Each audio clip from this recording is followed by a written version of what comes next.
다음 생각해볼 주제는 디자인 과정을 수행하면서 많이 쓰는 디자인 도구와 그 도구의 본질에 관한 이야기입니다. 핀란드 알토대학교 이정수 연구원님 말씀해 주시겠습니다.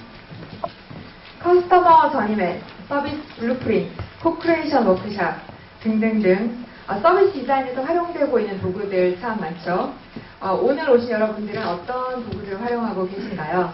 저는 오늘 서비스 디자인 방법론보다는 방법론에 대한 우리의 자세에 대해서 이야기를 해보고 싶은데요.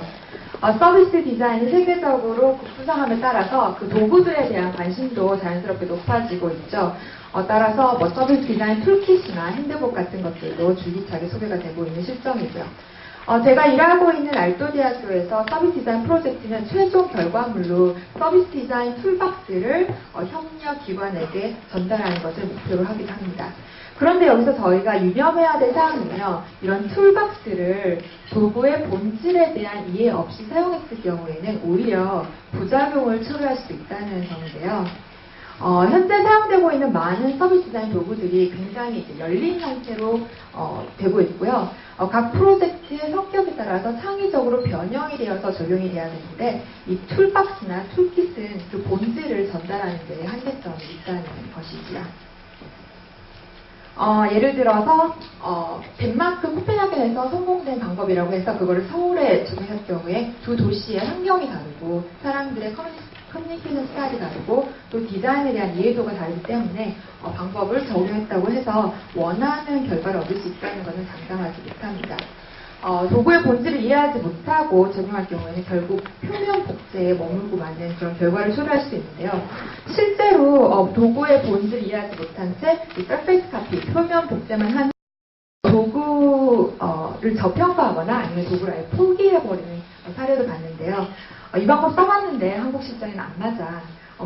도구를 사용해서 뭔가 얻기를 얻었는데 어떻게 분석하는 거지? 하고 혼란을 겪으시는 사례도 봤고요. 이 프로브 같은 도구의 경우에 이런 표면 복제의 사례를 많이 봤습니다. 하지만 이 프로브 같은 경우에는 각 프로젝트의 성격에 맞게 디자이너가 그 프로브를 만들어가는 과정에서 사용자와 이해가 일어나고 긴밀한 관계 형성이 일어나기 때문에 표면 복제를 할 경우에는 그 프로브의 에센스를 놓치는 결과를 초래하게 된다는 것이죠.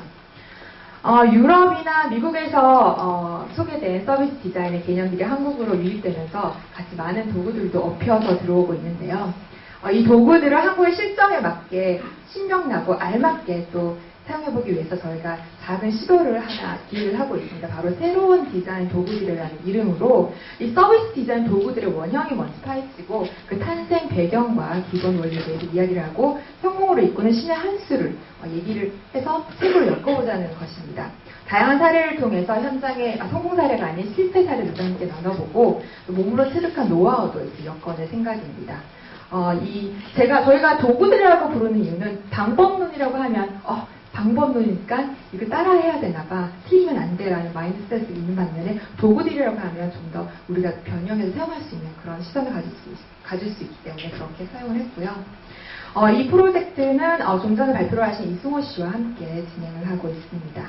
저희가 이 책에서 소개드리고 싶은 도구들은요, 5가지를 설명했는데, 먼저 사용자 관찰의 원형이라고 할 수 있는 디자인 에트노그래피, 과학의 둘레를 벗고 디자인 영감을 전면에 세운 프로브, 서비스 협력 네트워크에서 공감과 창의성을 불어넣는 것을 목표로 하고 있는 코크리에이션과 디자인 게임, 그리고 사용자 이해와 디자인 아이디에이션 사이에 브릿지 역할을 할 수 있는 페르소나, 그리고 디자인을 위한 해석을 목표로 하는 어피니티 다이어그램입니다. 이 선정 기준은요, 다양한 서비스 디자인, 앞에 소개드린 그런 도구들의 원형, 아케타입에 가까운 도구들로 선정했는데요. 예를 들어서 많이 사용하고 있는 고객 여정 맵 같은 경우에는 디자인 에스노그래피의 관찰과 어피니티 다이어그램의 해석과 페르소나의 형성 등을 통해서 구체화된 도구라고 할 수가 있는 것이죠. 소개해드리고 싶은 새로운 디자인 도구들은 다음과 같은 목표를 지향하고 있는데요. 먼저 공감. 정보를 수집해서 사용자를 모델링하는 것이 아니라 사용자의 시선으로 보는 것이고요. 둘째, 미래지향.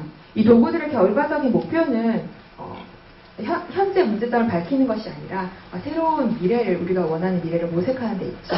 그리고 협력, 서비스 협력 네트워크의 이런 공감적이고 미래지향적인 마인드셋을 불어넣는 것도 이 도구들이 목표를 하고 있고요. 마지막으로 이 모든 것을 디자이너적인 방법으로 사용자 연구를 한다고 해서 굳이 과학자적인 마인드를 가질 필요가 없습니다. 디자이너 고유의 방식으로 공감하고 미래를 모색하고 협력하는 것을 목표로 하고 있습니다. 간단하게 도구들에 대해서 그냥 맛배기로 보여드리면요. 프로브 같은 경우에는 스스로가 자신의 현장에서 자신의 경험을 자신의 언어와 자신의 표현 방법으로 기록을 해서 이런 패키지 형태로 디자인에 전달해서 디자이너가 사용자에게 공감적인 이해를 하는 그런 패키지 형태의 도구들이고요. 이 프로브로 얻어진 그런 사용자 스토리들은 디자이너뿐만 아니라 서비스 협력 관계자들에게도 공유가 돼서 그들이 시민의 입장이 되어서 서비스를 이해하고 아이디어를 모색하는 그런 디자인 게임에도 활용이 될 수 있습니다. 프로브를 통해서 얻어진 그런 위치한 사용자 이야기들은 페르소나로 만들었을 때 페르소나를 문서로 전달하는 방법도 있지만 이런 식으로 서비스 개발자들이 일하는 공간에 전시물의 형태로 전시를 해서 좀 더 이렇게 머리로 이해하는 것이 아니라 몸으로, 마음으로 이해할 수 있는 그런 방법도 있고요. 저희가 이렇게 제가 읽고 책 얘기를 말씀드린 거는요. 이 책을 여러분과 함께 사례도 같이 얘기해보고 여러분의 의견도 받고 해서 함께 이렇게 엮어나가고 싶습니다. 오픈북 형태로 함께 만들어 나가고 싶은데요. 함께 이 새로운 디자인 도구들에 대해서 경험과 이야기, 그리고 깨알 같은 그런 수다를 나누시고 싶으신 분들은 언제든지 환영을 하는 바입니다. 들어주셔서 감사합니다.